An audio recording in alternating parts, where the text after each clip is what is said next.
What if Harry had joined Voldemort? In the Philosopher's Stone movie, Voldemort tries to entice Harry into joining him by saying he can bring back his parents. Tell me, Harry, would you like to see your mother and father again? Together, we can bring them back. Now, that's not exactly how it happens in the book, but it is a compelling argument, and I wanted to explore how the series might change if Harry said yes.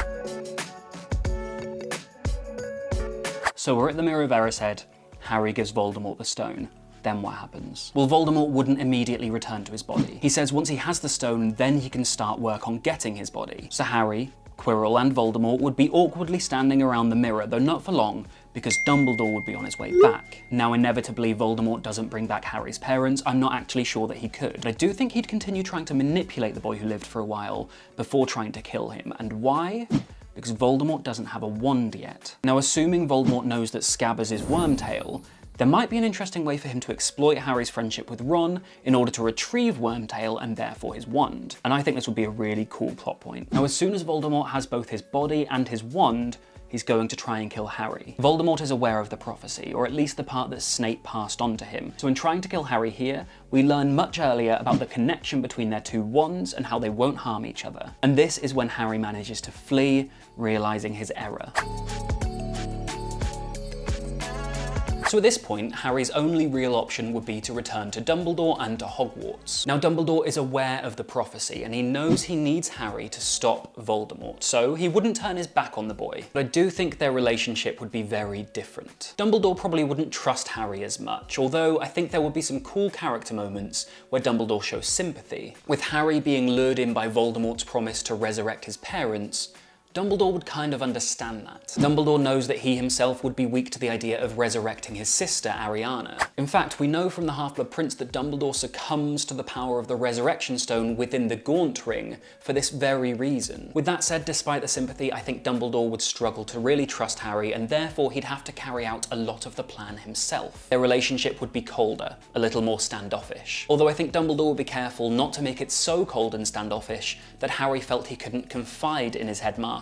Dumbledore still needs to manipulate Harry into eventually sacrificing himself.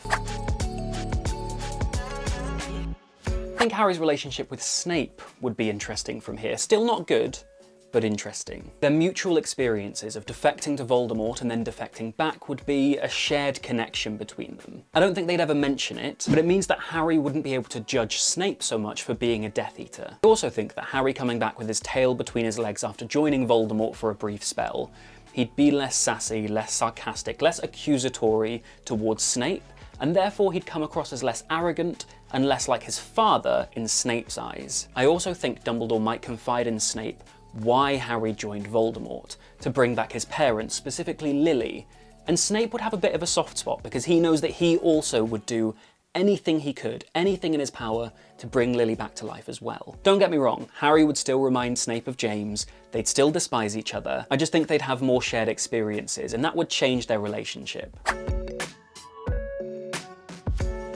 So would Ron and Hermione still be close with Harry, and by extension the DA with Neville and Luna and Ginny? Well, I don't think that people would know that Harry joined Voldemort necessarily. I think Dumbledore would protect him. I don't think he would want the wizarding world to find out because they might ostracize him for it, and then he might defect again. Dumbledore would want Harry to feel loved and protected and welcomed to keep him on side because remember, he needs Harry to sacrifice himself. Despite Dumbledore not telling people, I think Harry would tell Ron and Hermione. And though I do think they'd be standoffish to begin with, I think they'd understand he did it for his parents and they'd be forgiving. I mean, what 11-year-old orphan wouldn't do anything they could to bring their parents back? That being said, remember in their first year, before any of this happened, they would have accompanied Harry down to save the stone. Ron in particular would have sacrificed himself on the chessboard to save the others so they could progress and stop Voldemort getting the stone. Or Snape, as they thought it was at that point. But Ron almost dying, and then Harry throwing that away and having it almost be in vain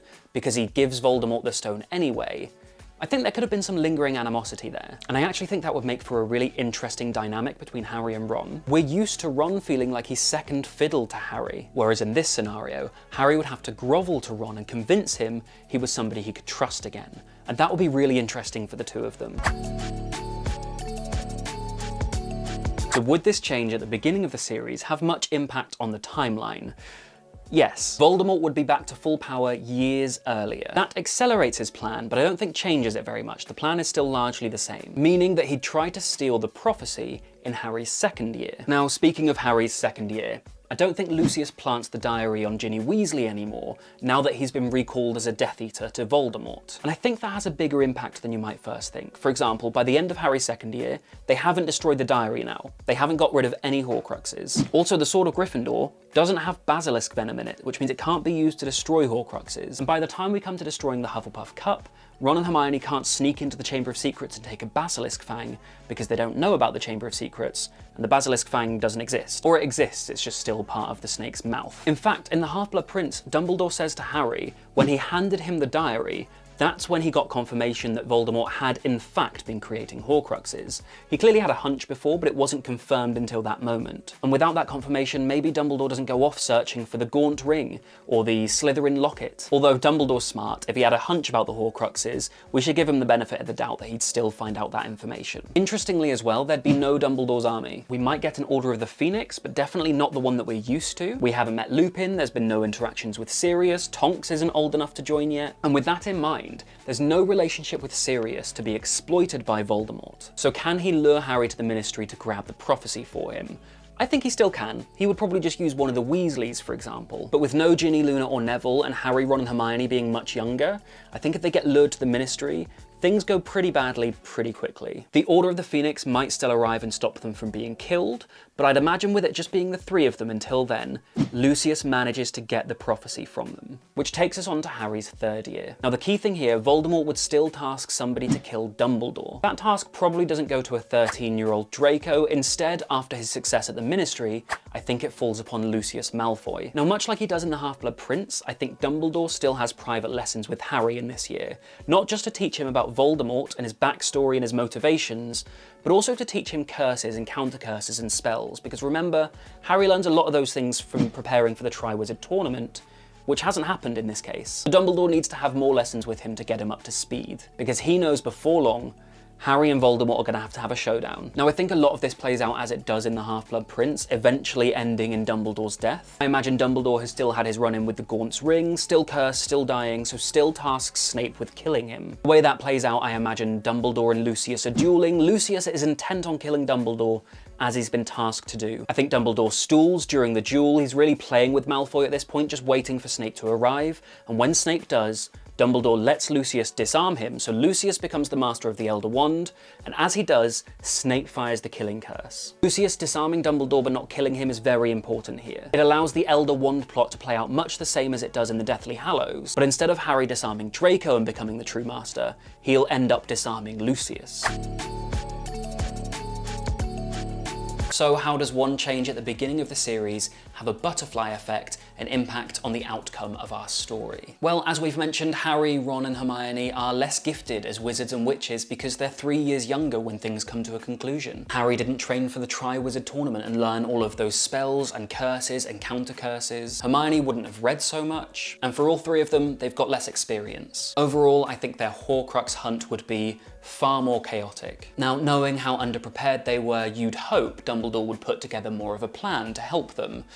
I'm not so sure, but you'd hope. Now, the one thing that would work in their favour is that Sirius hasn't died, and yet the Locket Horcrux is at Grimmauld Place. Harry and Sirius wouldn't have a relationship because they hadn't met yet, but it would be cool for them to be drawn together by that Horcrux, and that's when they find out the whole Godfather story. This is where I imagine Harry and Sirius's relationship would begin, and Sirius might even be able to come with them on the Horcrux hunt and give them the skills and experience they need to track them down and destroy them. If that's the case, I do think we'd still get Bellatrix killing Sirius, but that would take place at Malfoy Manor after they're captured. Bellatrix would kill Sirius rather than Dobby as they fight their way out. This would also be where Harry disarms Lucius, ultimately becoming the master of the Elder Wand. I think the Battle of Hogwarts would probably play out largely the same. There wouldn't be a DA to confide in so much, and Neville wouldn't have had his glow up, but I can see Harry leaning on his teachers a little bit more. McGonagall in particular, I think, would be told by Dumbledore before he dies to help Harry out, and so I can see Harry leaning on her. Oh my gosh, can you imagine McGonagall swinging the sword of Gryffindor and killing Nagini? Like, it's cool how Neville does it. I love that moment for him. But how badass would it be for McGonagall, the head of Gryffindor, swinging Gryffindor's sword and killing the final Horcrux? I say final Horcrux assuming they've somehow found the diary in the same way they found the other ones and destroyed it along the way. At this point, I think Harry sacrifices himself in the same way, and much of the final parts of the plot play out the same. It's a bumpy ride, it's much harder, it's much more chaotic, but ultimately I think Voldemort still loses. Do you find it weird that despite Voldemort being a mass murderer who started a blood purity hate group, so many of us seem to hate Umbridge more? Well, why don't you check out this video I made which breaks down why I think that is.